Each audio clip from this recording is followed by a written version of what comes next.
All right, hi. I am at the end of my day. This is launch log T minus 13. And yeah, time is clicking down to the launch.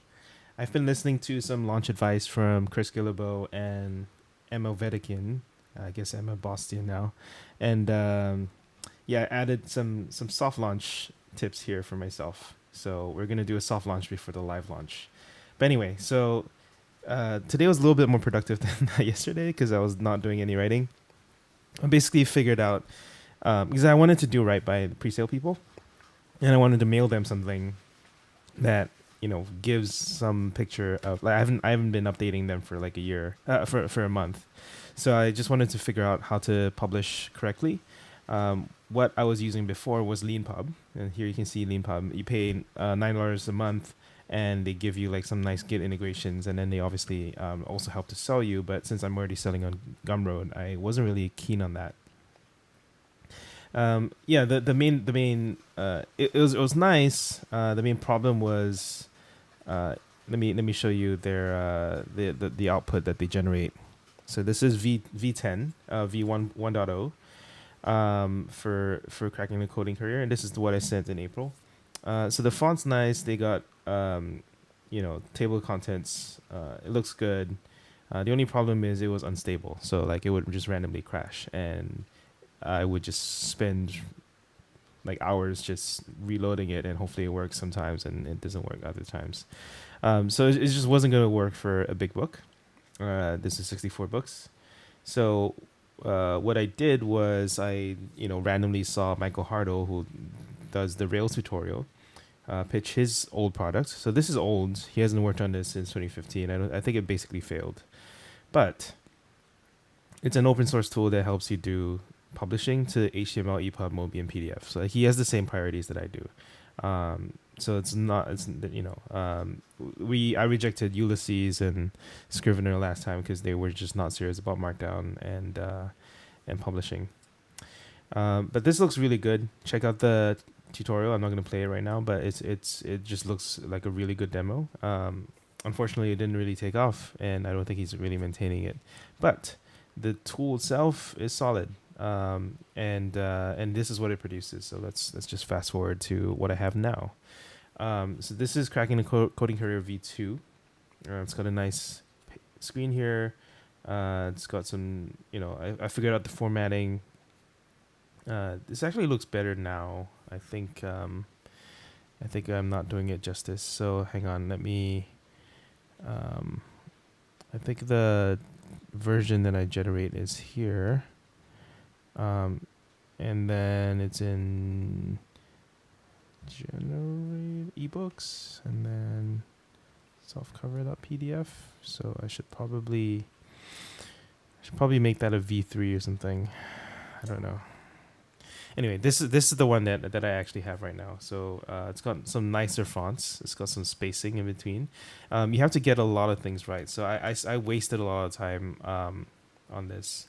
I mean, wasted, I don't know. Like you just have to format it and figure out all the details. So like it uses LaTeX, so you have to figure out LaTeX. I didn't know LaTeX, but you have to figure out first paragraph indenting. You have to figure out paragraph line spacing, and then you have to figure out block quotes because the block quotes that they default to are not very nice. Here I've chosen to do some small little highlighting, so that's pretty nice. And it's a 450 page book according to these settings. So that's unreal that I wrote a 450 page book, but I also figured out cross page linking, so you can click on these things and you go to the right page. It just seems like a really good setup right now for a book. And obviously we have the equivalent versions of EPUB and MOBI. That's very important to me, and people have told me that they value that kind of thing. So that's important. Look at this. It's so gorgeous. Just that animation alone makes me want to use this. So yeah, I don't know what to do about these dots. I don't think they should be there, but anyway, it's not like I generate them myself. Yeah. All right. Well, so yeah, that's we have something, and then I sent it out. So I don't think I have it here. Yeah. So I sent it out to people.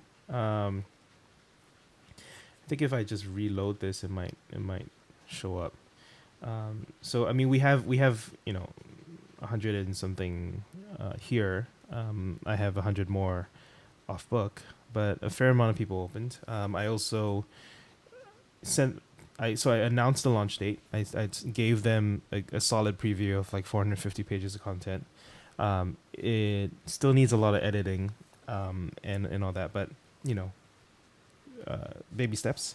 And I also launched a new Discord, so we have people coming into the latest Discord, and this is essentially like I want people to be able to, after they read, come over to Discord and chat and find other people who read about them, find other people who are in the same stage as them, and just talk it out. And I'll be there to help them. And I think this will be really good research for V2. And that's the rough idea. Okay, so that was what I did. The bulk of today was just figuring publishing out, because this is a super unsolved problem. Then I was like, I think I've heard that you get a lot of sales on Kindle, and having a good rating also helps. So I started to look into Kindle, and it wasn't very good. So I went through like Kindle Direct Publishing, and I filled out all the details, and I got to here, and I was like, oh, what the hell is this 35 to 70%? I mean, I was prepared for like them to take money, but to take 65% of the money was a lot. So like, for example, here, let's say if I go for the 70% plan, they restrict you to between $3 and $10 of your book, right? So that's really not a lot. Obviously, they help you sell it more. You can keep more of the money, but I'm not sure that's a good deal for me. And then the 35% plan. So if I charge what I charge on my site, it's $39.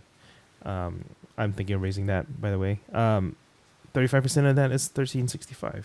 I might as well just not list it here at all. So like the other thing I lose is the ability to have a direct relationship with my customer, right? Like Amazon has the direct relationship with my customer. So if I were a traditional publisher, like if I was going for like a mass market book, I might do this.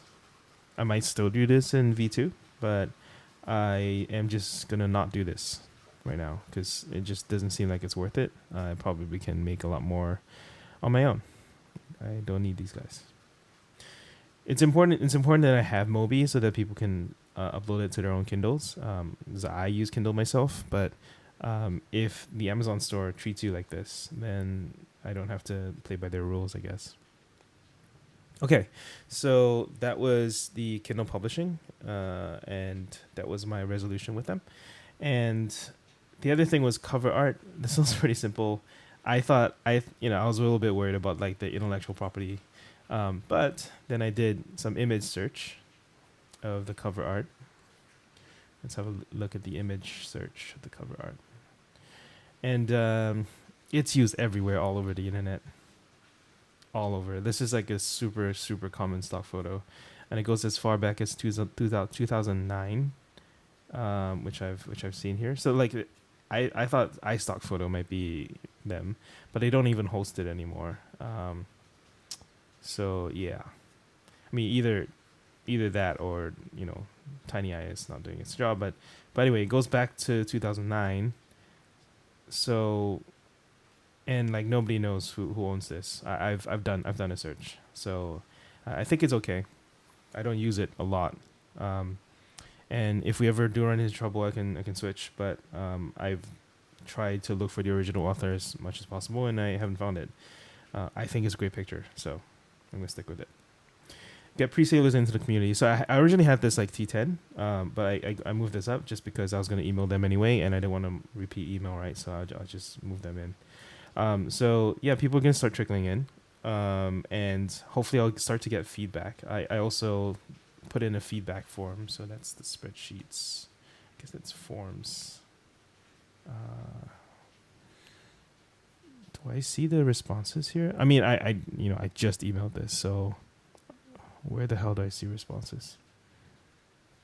Yeah, there we go. Anyway, we're not gonna have much meaningful responses. I just sent it out. Okay, so that's the um, that's what I did today. I also emailed the co-founders of my bootcamp just to kick off a conversation.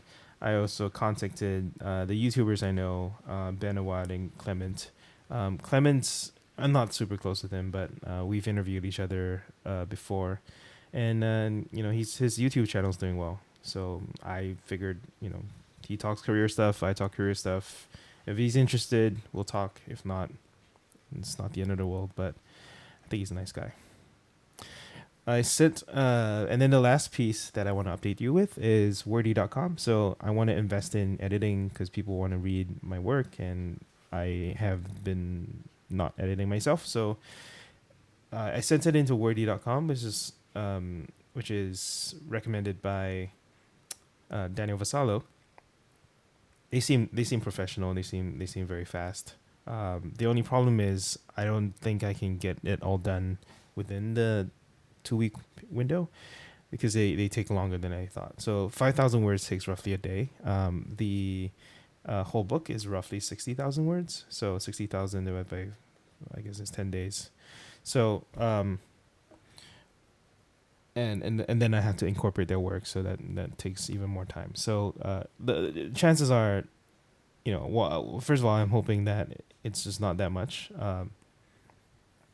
that needs to be edited, but I don't know, right? Like, it's very much determined by how much I agree with the editing. Like, if the editing just sucks, then I'm just not going to use it. But there just could be good tips for me to pick up, and I think it's worth it because people are going to read it, right? The positive thing is that this doesn't have to be set in stone. Like, it is software. I can still update it post sale, so it's fine. It's just that I won't look that good on launch. So that's a little bit of if I wasn't rushing this, if I didn't commit to June 1st, I'd have more time editing this, but that's fine. So yeah, this costs $200. I think if I did the whole book, there would be 2,000, and that's actually well within my budget. So, whatever. I just all they have to do is do a good job, and I'll throw the whole book at them. So, that's fine. That's what I got there. Okay, so yep, that's all I got for today. I did not get to some writing that I wanted to get to. I did not get to podcasters. Although Jared Palmer did reach out to me, which is really nice. And I didn't get to some of the other art stuff that I wanted to get to. And I didn't make my site. So a lot that I did not do. But I have a book. I can read it. People can read it. It's 200 and whatever pages. Oh, sorry. It's 445 pages with basically spacing between the default settings don't have spacing, which is look at this spacing between paragraphs is terrible. So yeah, you have to care about these things, and unfortunately that means learning LaTeX, which anyway, whatever. All right, that's my log for T-13. See you tomorrow, and we will get there. Cheers.